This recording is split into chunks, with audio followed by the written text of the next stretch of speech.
This is called J.T. LeRoy, A Story of Words.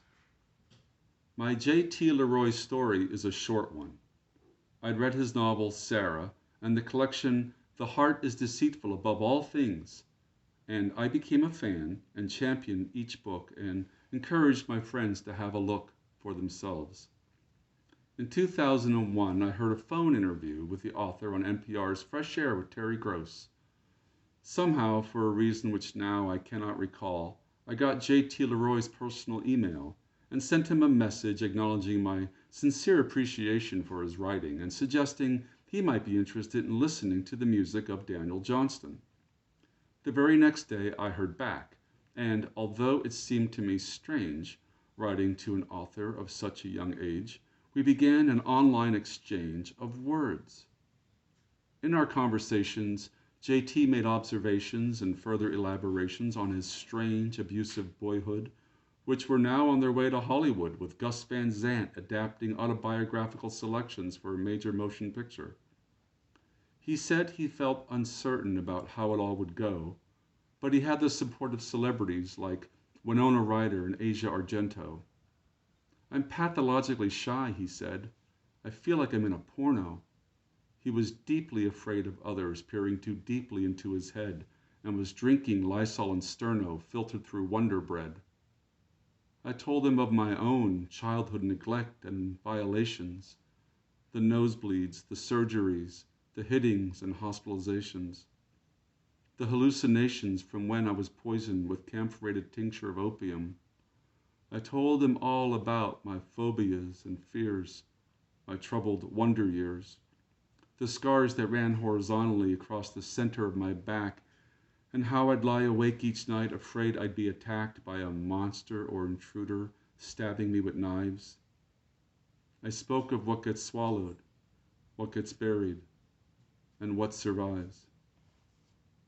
He told me that during the NPR discussion, he'd felt jittery, nervous, and judged, digging his fingers into his thighs until his nails drew blood. He gave me a P.O. box address, and I mailed him a CD and a recently self-published chapbook of my poetry.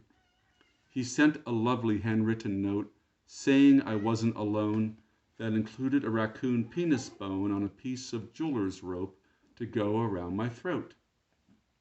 Then one day, the emails and letters came to an end.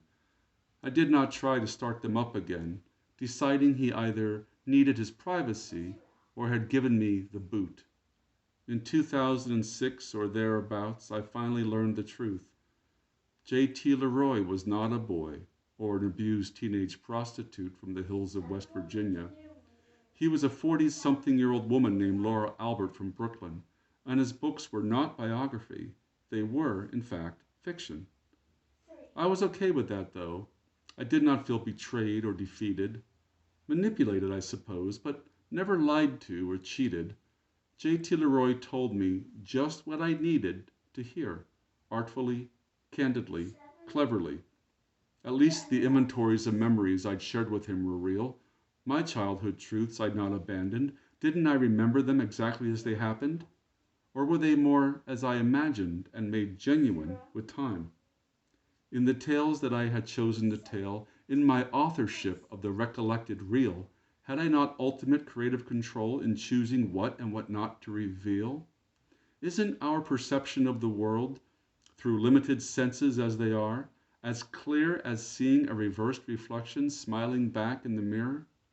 Yes, it's all for real as real can be, as real as believing someone I dreamed of and then saw in the real world was real, as real as thinking my upbringing was real without deceiving myself or reliving the ordeal.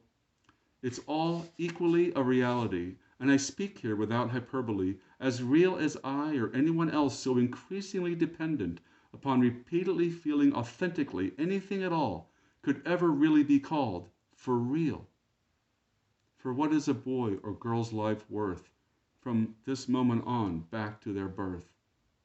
What is our time upon this earth for, if not to make up a good story of words? Say hi. Hi. Thanks for listening.